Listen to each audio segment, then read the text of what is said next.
асосгузори сулҳу ваҳдати миллӣ пешвои миллат президенти ҷумҳурии Тоҷикистон муҳтарам Эмомалӣ Раҳмон ба президенти тозаинтихоби Туркманистон муҳтарам Сердар Бердимухамедов барқияи табрикӣ ирсол намуданд, ки дар он омадааст.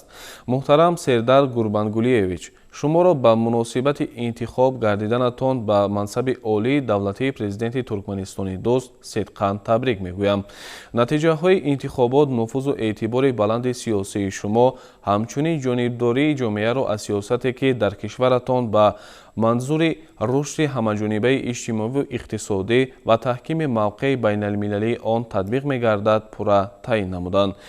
мо ба муносибатҳои дӯстӣ ва ҳамкорӣ барои ҷонибҳо судманди Тоҷикистон ва Туркманистон, ки бар усули шарикии стратегӣ асос ёфтаанд, аҳамияти хоса медиҳем.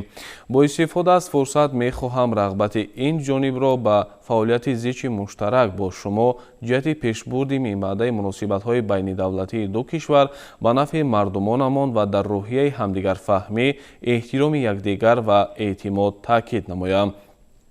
ба шумо Сердар Гурбангулиевич сиҳатмандии комилу некуаҳволӣ ва дар фаъолияти сермасъули давлатиятон комёбиҳо, ба мардуми бародари Туркманистон сулҳу пешрафт ва шукуфоии доманадор орзумандам.